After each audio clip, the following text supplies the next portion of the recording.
Hola, soy la doctora Alejandra Lanas del Hospital Clínico de la Universidad de Chile y hoy vamos a hablar de hipertiroidismo y otras causas de tirotoxicosis. Primero vamos a definir algunos conceptos. La tirotoxicosis es el aumento de las hormonas tiroides circulantes, sin distinguir la causa de este exceso.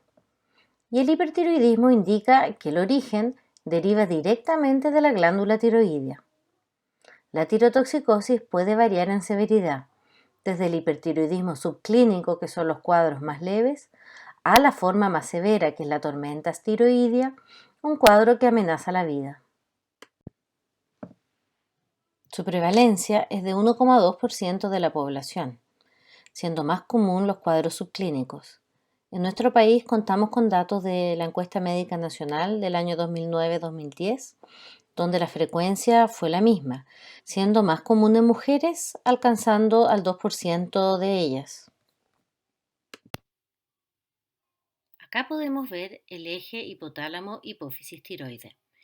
Y cuando ésta produce T3 y T4 en exceso, se produce un feedback negativo a nivel hipotalámico, disminuyendo la producción de TRH, y a nivel hipofisiario, disminuyendo la producción de TSH. Es por eso que en el hipertiroidismo primario, cuando hay un aumento de T4 libre, vamos a ver la TSH suprimida. Y en los cuadros más leves subclínicos, vamos a tener la T4 en rangos normales y la TSH baja. En los casos infrecuentes de hipertiroidismo central o resistencia a las hormonas tiroideas, va a haber un nivel elevado de T4 en ausencia de este feedback clásico y la TSH se va a mantener elevada. Recordemos que las hormonas tiroideas circulan en gran parte unidas a proteínas transportadoras, pero es la fracción libre la que ejerce la función biológica. Por esto, cuando hay situaciones que aumentan la TBG, que es la proteína transportadora de hormonas tiroideas, va a aumentar la T4 y la T3 totales, pero siempre manteniéndose la fracción libre intacta. Esta situación es conocida como hipertiroxinemia eutiroidea, donde la T4 total está alta, la T4 libre normal y la TSH normal. La podemos ver en el embarazo, hepatitis y uso de fármacos como son los estrógenos. Los síntomas de hipertiroidismo son nerviosismo, insomnio, ansiedad, sudoración, intolerancia al calor, hiperactividad, palpitaciones y baja de peso que tiene la característica de ser con apetito aumentado. Presentan polidefecación y se puede observar hipomenorrea o oligomenorrea. En cuanto a los signos, puede haber bocio difuso o nodular de acuerdo a la etiología, taquicardia, hipertensión sistólica, mirada brillante y retracción palpebral. La piel está fina, sudorosa y tibia. Puede haber temblor, hiperreflexia, miopatía proximal y desarrollarse ginecomastia. Cuando el hipertiroidismo es por enfermedad de Graves, que es la causa más común de hipertiroidismo, el paciente presenta un bocio que es característicamente difuso, que puede presentar frémito. Puede asociarse a orbitopatía, mixedema pretibial y acopaquia, como lo veremos más adelante. Es importante destacar que en los mayores de 70 años se puede presentar un cuadro conocido como hipertiroidismo apático, en el cual van a haber menos síntomas adrenérgicos como son el temblor y la taquicardia, pero tienen con mayor frecuencia apatía, depresión, anorexia o pueden presentarse con fibrilación auricular. Es por eso que en esta edad tenemos que tener un alto nivel de sospecha. En cuanto a la fisiopatología, puede ser por estimulación de factores tróficos, como es la enfermedad de Graves, donde un anticuerpo antirreceptor de TSH produce un estímulo en este receptor, un tirotropinoma, que es un tumor hipofisiario productor de TSH, o la enfermedad trofoblástica, donde es la beta-HCG, por su similitud con la TSH, la que produce el estímulo a nivel del receptor. También puede existir una activación constitutiva de la síntesis hormonal en adenomas tiroideos, como son el adenoma tóxico, y nos referimos a esto cuando es un nódulo único que produce hormona tiroidea, o el bocio multinodular hipertiroideo, donde tenemos varios adenomas produciendo un exceso de hormona tiroidea.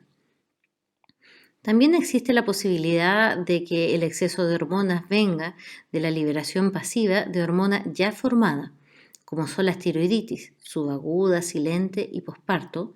También puede ser inducida por drogas o yodo. Cuando la hormona tiroidea es por una fuente extratiroidea, puede ser endógena, como es el estruma ovárico, donde es un tumor ovárico el cual está produciendo estas hormonas, o metástasis de un cáncer tiroideo, lo que es una condición bastante infrecuente.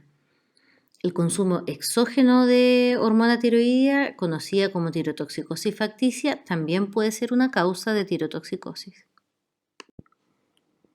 Ahora vamos a hablar de las principales causas de tirotoxicosis. La enfermedad de Graves es la causa más frecuente y su cuadro clínico es muy característico. El 95% de los pacientes presentan hipertiroidismo y habitualmente tienen bocio difuso. El compromiso ocular se ve en la mitad de los casos, pudiendo presentar edema palpebral, proptosis, compromiso de músculos extraoculares.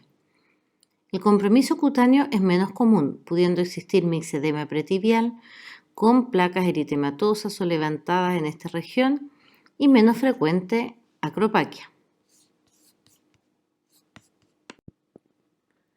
Esta enfermedad se produce por un autoanticuerpo, antirreceptor de TSH. Este anticuerpo tiene una alta afinidad por el receptor de TSH que tiene expresión en tiroides, fibroblastos, adipocitos orbitarios y la piel, lo cual explica el cuadro clínico de esta enfermedad. A nivel tiroideo, en general, tiene un efecto agonista, produciendo hipertiroidismo, aunque también puede tener un efecto antagonista o neutro. Acá podemos ver algunos pacientes con compromiso ocular, el cual puede ser variable. En el primer caso tenemos discreto edema de párpados con leve retracción palpebral de ojo derecho. En el segundo caso hay edema palpebral y proptosis. En el tercero, el edema palpebral es más importante, con eritema conjuntival y quemosis. Y en el cuarto, además del edema y eritema de párpados y conjuntiva, tenemos proptosis importante. La segunda causa en frecuencia es el bocio multinodular hiperfuncionante. Este se desarrolla a partir de un bocio multinodular que no tiene una hiperfunción y generalmente es de una larga duración, y con el tiempo se van desarrollando mutaciones en el receptor de TSH y de proteína G, produciendo una función autónoma.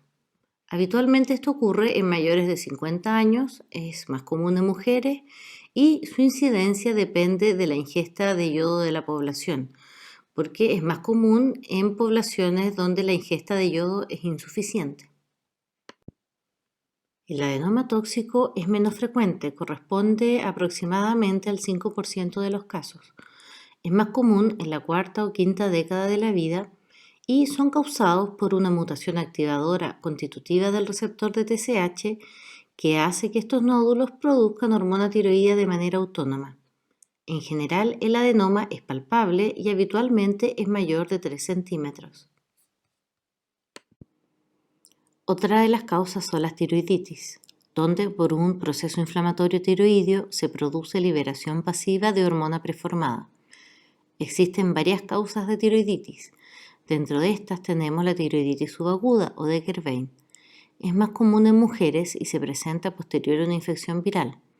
En la histología tenemos alteración del epitelio glandular con infiltrado de polimorfonucleares, células gigantes multinucleadas y granulomas. En una primera etapa se produce tirotoxicosis por liberación de hormona preformada, seguido de una segunda etapa de hipotiroidismo y posteriormente recuperando la función tiroidea normal en la mayoría de los casos.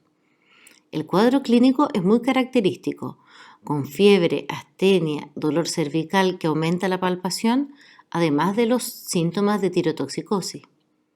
No está relacionada a anticuerpos antitiroideos y dentro de los exámenes de laboratorio destaca la PCR y la VHS elevadas. La captación de yodo por la tiroide es baja, como en todas las tiroiditis.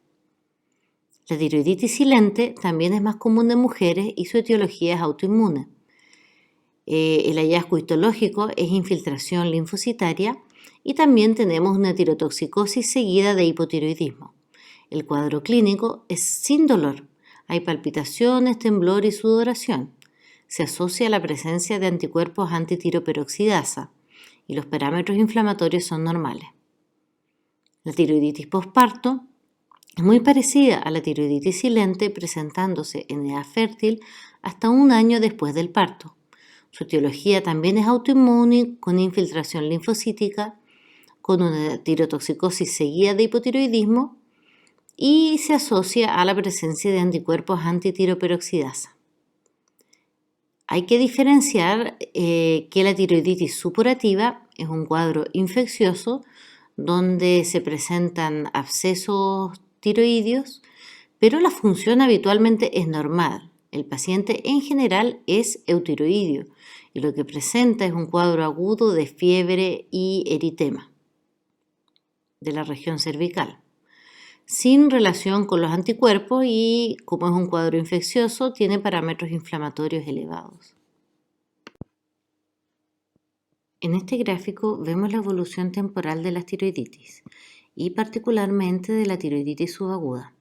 En la línea continua está la T4 y la T3, que en una primera etapa aumentan con un cuadro clínico de tirotoxicosis. En esta etapa es donde se presenta la fiebre, el dolor cervical y la elevación de parámetros inflamatorios como la VHS.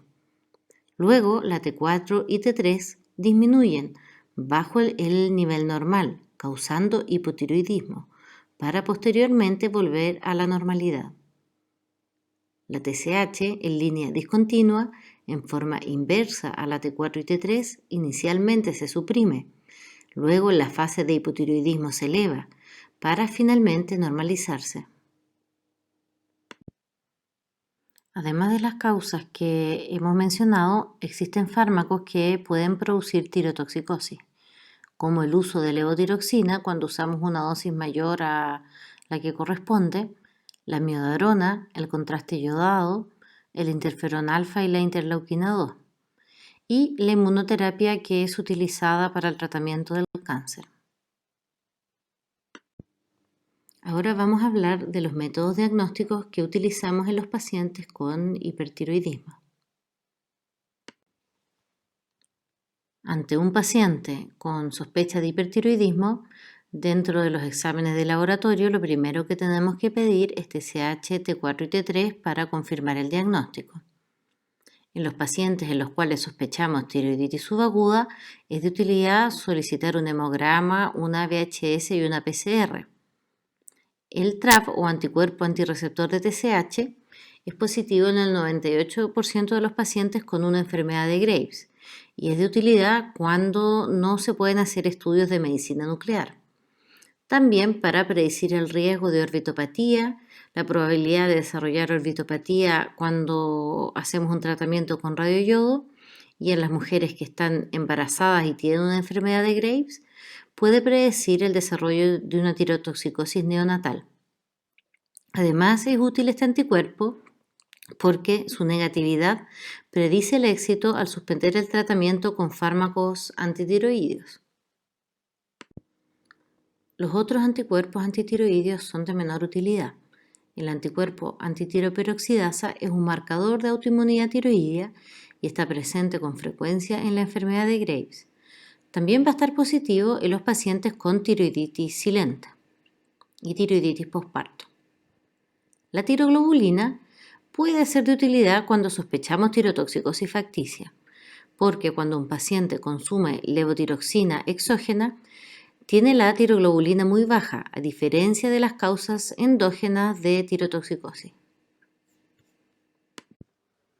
La captación de radioyodo es un examen de medicina nuclear en el cual se da al paciente yodo radioactivo, el cual en condiciones normales es captado por la tiroides. Esta medición se hace con un detector que mide externamente la captación de yodo radioactivo a nivel de la tiroide en comparación con otra zona, como el muslo. Los valores normales son entre el 12 y 26%. Cuando la captación de radioyodo está aumentada y existe bocio difuso, la causa más probable es una enfermedad de Graves. Cuando hay presencia de nódulos de tamaño significativo, nos orienta a adenoma tóxico o bocio multinodular hiperfuncionante. Cuando la captación de radioyodo está disminuida, entonces la causa de la tirotoxicosis es una tiroiditis, como son la tiroiditis subaguda, silente o posparto, o por fármacos como la amiodarona o el uso de levotiroxina, o más raramente el estruma ovárico. El cintigrama tiroideo es un examen de medicina nuclear que es de utilidad cuando se sospecha hiperfunción de uno o varios nódulos. En Chile se realiza con tecnesio y este es captado por las células tiroideas funcionantes. Cuando hay una captación difusa de este radiotrazador, entonces corresponde a una enfermedad de Graves. Cuando hay captación de un nódulo, es un adenoma tóxico.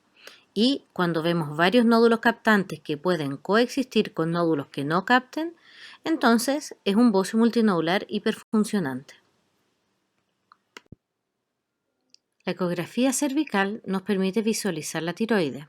Se puede observar signos de tiroiditis, evaluar la vascularización que está muy aumentada en la enfermedad de Graves, como se ve en la imagen 2, y confirmar la presencia de nódulos cuando los sospechamos y evaluar sus características. Todos estos exámenes de los que hemos hablado no se piden en todos los casos de hipertiroidismo, sino de acuerdo a la sospecha clínica y de acuerdo al cuadro clínico. Entonces, cuando nos enfrentemos a un paciente con tirotoxicosis, es muy importante realizar una historia clínica detallada y un examen físico, descartando el embarazo y consultar siempre por la presencia de fármaco. Si el paciente tiene fiebre, dolor cervical, un curso subagudo, entonces vamos a plantear una tiroiditis subaguda. Y muchas veces con esto más la medición de parámetros inflamatorios tenemos el diagnóstico y no es necesario hacer exámenes de confirmación. Cuando tenemos dudas, el examen que es de utilidad es la captación de radioyodo, que en estos casos va a estar baja. Cuando hay bocio difuso, orbitopatía y mixedema pretibial, entonces el diagnóstico clínico es una enfermedad de Graves. No siempre necesitamos exámenes de laboratorio que confirmen este diagnóstico, pero si hay duda podemos pedir una ecografía y un TRAB. Por otro lado, como mencioné anteriormente, el TRAB tiene algunas otras utilidades en el manejo del paciente. Cuando el paciente tiene un nódulo único o múltiples nódulos palpables, entonces estamos sospechando que pudiera haber un nódulo autónomo y el examen que es de utilidad en estos casos es un cintigrama tiroideo para ver si estos nódulos son autónomos. En cambio, cuando el cuadro clínico no es característico, entonces podemos pedir un estudio etiológico más completo y partir por exámenes de medicina nuclear, como es la captación de radioyodo, para ver si la captación está alta o disminuida. Podemos pedir una ecografía tiroidea y un TRAB de acuerdo a cada caso. Ahora vamos a hablar de las distintas opciones de tratamiento en los pacientes con tirotoxicosis e hipertiroidismo. En cuanto al tratamiento, lo primero que tenemos que analizar es si el paciente requiere beta bloqueo. El beta bloqueo adrenérgico se utiliza para el control de los síntomas como el temblor y para controlar la frecuencia cardíaca. Se utiliza cuando hay tirotoxicosis sintomática, cuando los pacientes tienen una frecuencia cardíaca en reposo mayor a 90, en los adultos mayores y cuando hay enfermedad cardiovascular coexistente. Además de este tratamiento, que es netamente sintomático, vamos a utilizar un tratamiento específico que va a depender de la etiología. Vamos a comenzar hablando de las alternativas de tratamiento en la enfermedad de Graves. Existen 3 opciones terapéuticas, siendo las más utilizadas los fármacos antitiroideos y el tratamiento con radioyodo. En algunos casos particulares podemos optar por la cirugía, que es una tiroidectomía total. ¿Cuál de ellas vamos a utilizar? Va a depender de varios factores clínicos que vamos a ir analizando en las siguientes diapositivas. Dentro de las drogas antitiroideas llamadas tionamidas tenemos al propiltiuracilo y al metamizol o tiamazol.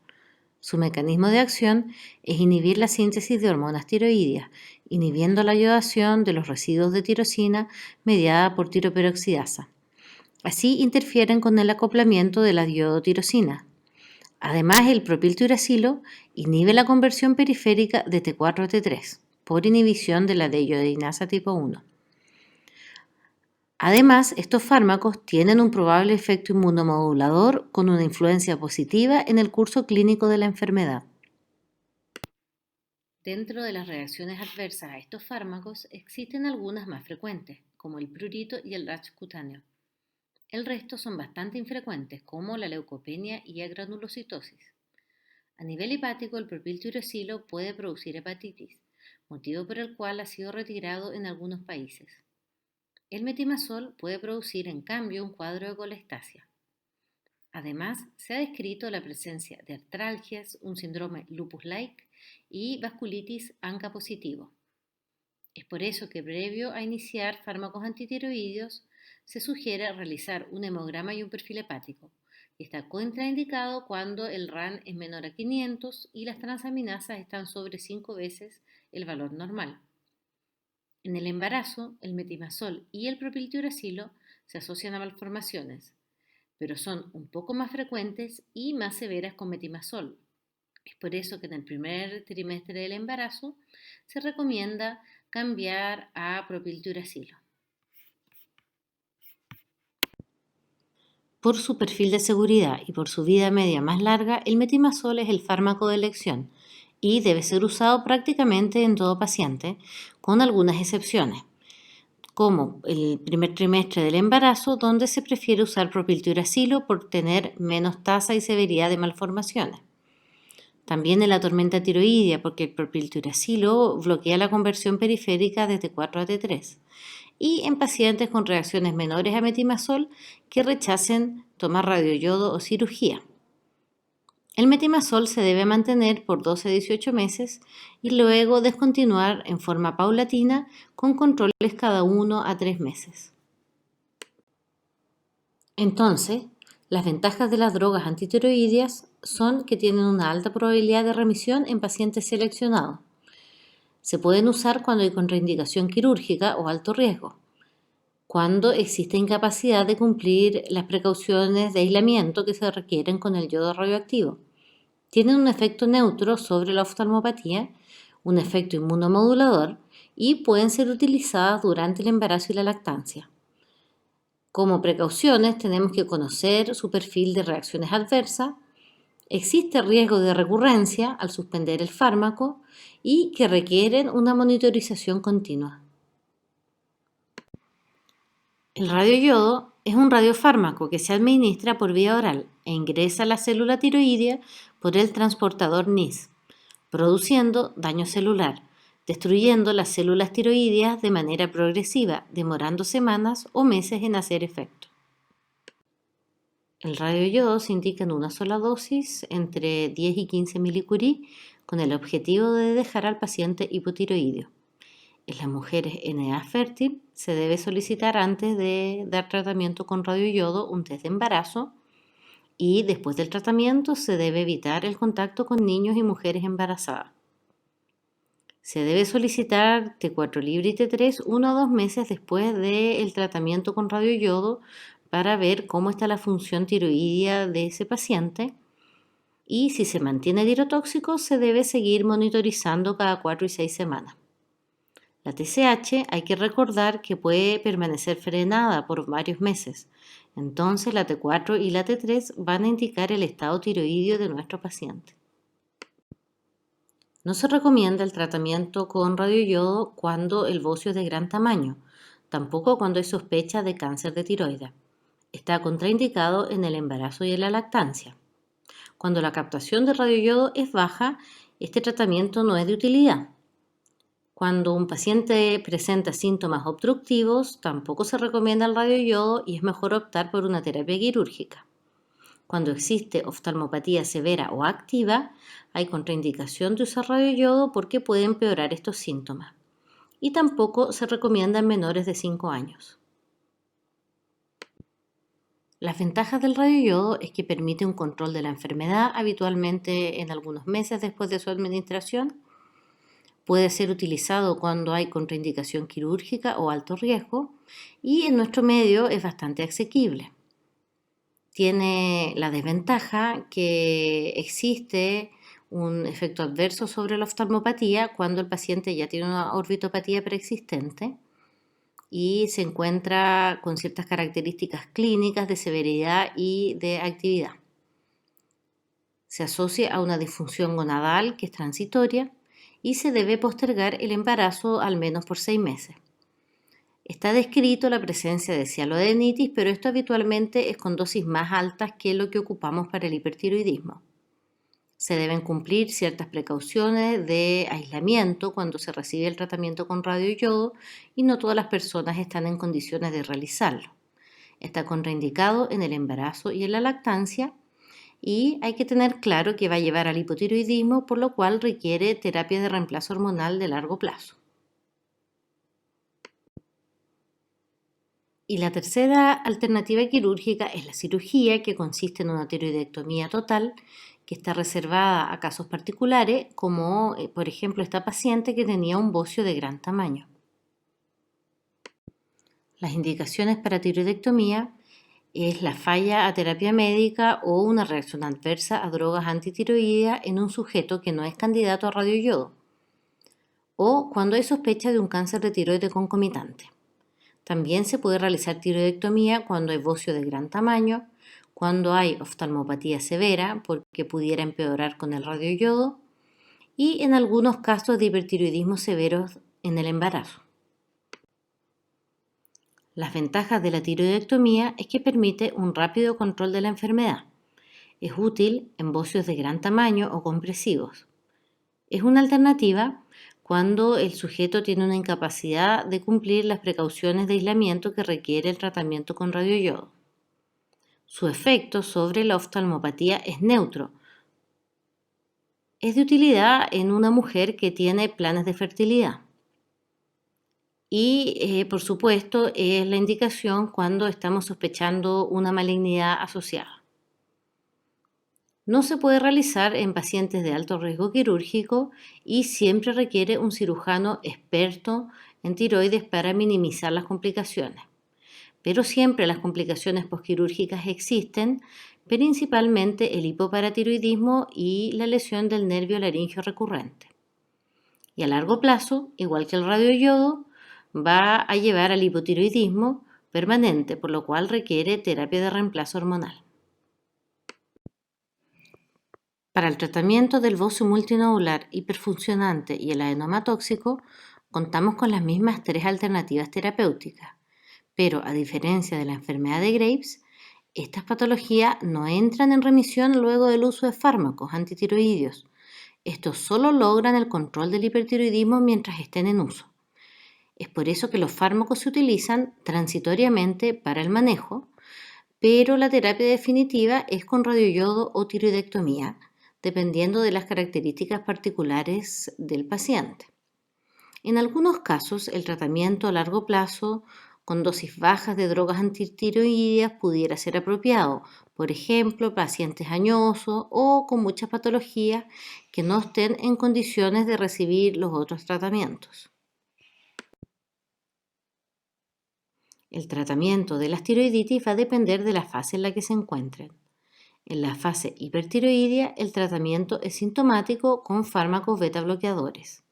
Al tratarse de liberación de hormona tiroidea preformada, no es útil el uso de fármacos antitiroideos y debemos realizar un seguimiento periódico de los niveles de hormonas tiroideas. El tratamiento de pacientes con tiroiditis subaguda va a depender de la intensidad de sus síntomas. Recordemos que además de los síntomas de tirotoxicosis, presentan fiebre y dolor cervical. Cuando la sintomatología es leve, el tratamiento es con beta bloqueadores y antiinflamatorios no esteroidales. Aquellos que no respondan o cuando la sintomatología es severa, pueden ser tratados con corticoides. Por último, vamos a hablar de 2 condiciones especiales, que son el hipertiroidismo subclínico y la tormenta tiroidea. El hipertiroidismo subclínico se define como la supresión de TSH con niveles normales de T4 y T3. El riesgo de progresión a un hipertiroidismo clínico es bajo, entre 0,5 y 7% por año, y el 51% normaliza las hormonas tiroideas. Es por eso que la recomendación es repetir las hormonas en 3 a 6 meses. Pero este riesgo de progresión va a ser distinto de acuerdo a la etiología. En el bocio multinodular y el adenoma tóxico, lo más habitual es que tengan persistencia de la misma condición. En cambio, en la enfermedad de Graves pueden remitir o progresar. Los principales riesgos de tener un hipertiroidismo subclínico es que aumenta la frecuencia de fibrilación auricular y la posibilidad de desarrollar osteoporosis. En cuanto al riesgo cardiovascular, existe mayor frecuencia de fibrilación auricular en el adulto mayor, que presenta un hipertiroidismo subclínico. Acá podemos ver en el gráfico, en líneas continuas, están los pacientes que tenían una TSH baja y vemos cómo el riesgo de tener una fibrilación auricular era bastante más elevado. En este estudio, donde evalúan la mortalidad general en mayores de 60 años, podemos ver que tienen un mayor riesgo aquellos que tenían una TSH menor a 0,5. El hipertiroidismo subclínico también aumenta el riesgo de fractura, tanto para cadera como para columna vertebral, en sujetos mayores de 65 años. Acá, en la tabla 2, podemos ver que aquellos sujetos que tenían una TSH entre 0,1 y 0,5 tenían mayor riesgo de fractura de cadera y los que tenían una TSH menos de 0,1 el riesgo era aún mayor. En la tabla 3 se repite lo mismo para fracturas vertebrales. El tratamiento del hipertiroidismo subclínico no siempre es necesario. Se recomienda cuando la TSH es persistentemente bajo 0,1 en mayores de 65 años, cuando hay factores de riesgo cardiovasculares o enfermedad cardiovascular ya establecida, en casos de osteoporosis o mujeres posmenopáusicas con riesgo de osteoporosis, o cuando hay síntomas de hipertiroidismo. En el resto de las situaciones, el hipertiroidismo subclínico puede ser observado y seguido sin iniciar un tratamiento.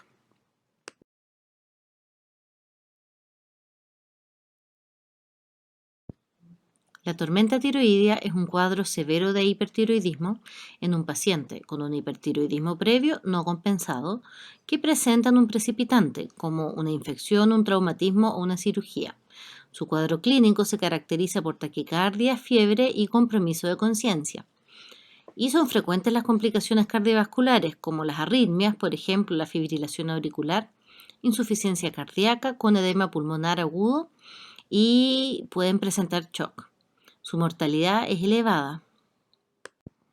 El manejo del paciente con una tormenta tiroidea se realiza en una unidad de cuidados intensivos. Se deben aplicar medidas de soporte e iniciar un tratamiento con betabloqueadores, drogas antitiroideas en dosis altas, corticoides endovenosos y soluciones yodadas. Además, es muy importante identificar y tratar la causa precipitante. Finalmente, quiero recalcar la importancia de comprender fisiopatológicamente esta enfermedad y conocer su clínica, tanto la anamnesis como el examen físico, lo que nos va a permitir un enfrentamiento diagnóstico adecuado. Por otra parte, debemos estar atentos al hipertiroidismo hepático de los ancianos, donde el cuadro clínico es atípico. A nivel de la atención primaria, lo que se debe hacer es realizar un diagnóstico etiológico, iniciar una terapia sintomática con betabloqueadores y derivar para el manejo particular al especialista.